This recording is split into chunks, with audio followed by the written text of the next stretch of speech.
আমাদের নামে খুনের মামলা, খুন করে ইউনূস, তার গং, তার মাস্টার মাইন্ড মেটিকুলাসলি ডিজাইন করে সে এই হত্যাকাণ্ড চালিয়ে লাশের উপর পা দিয়ে অবৈধভাবে সংবিধান লঙ্ঘন করে ক্ষমতা দখল করেছে। এই ক্ষমতা দখলে অর্থ আর অস্ত্র ব্যবহার, এভাবে অবৈধভাবে যে ক্ষমতা দখল করে তার তো সাংবিধানিক কোনো ভিত্তি নেই। সে তো কোনো জনগণের ভোটে নির্বাচিত সরকার না, তার তো জনগণের ম্যান্ডেট নাই। তাহলে সে সিদ্ধান্ত দেয় কিভাবে?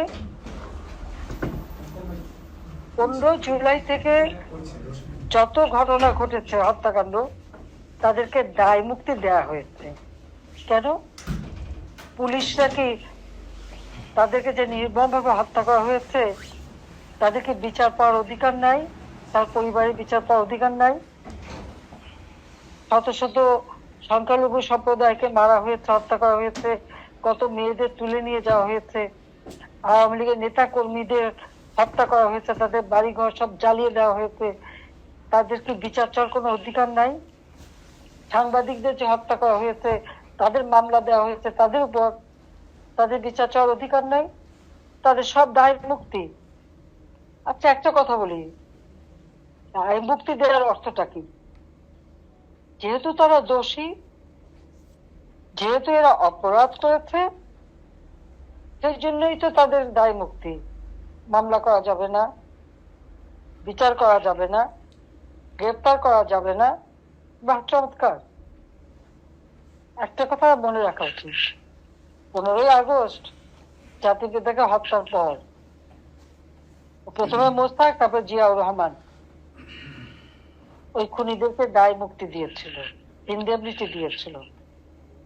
আর ওই খুনিরা গর্বভরে বলেছিল যে আমরা শেখ মুজিবকে হত্যা করছি, কে আমাদের বিচার করবে। আমি কৃতজ্ঞতা জানাই বাংলাদেশের জনগণের প্রতি, কৃতজ্ঞতা জানাই আওয়ামী লীগের নেতাদের প্রতি যে আমাকে তারা সুযোগ দিয়েছেন দেশের সেবা করার। আমরা ওই খুনিদের বিচার করেছি।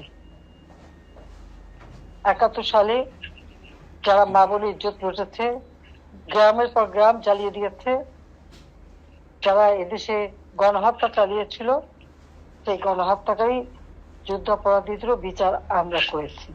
আমি জানি আজকে আমার উপর আর কিছু না, আমি যে গণহত্যাকারীদের বিচার করেছি, জাতির পিতার হত্যাকারীদের বিচার করেছি, সেই জন্য আমাকে তো বারবার হত্যার চেষ্টা করা হয়েছে।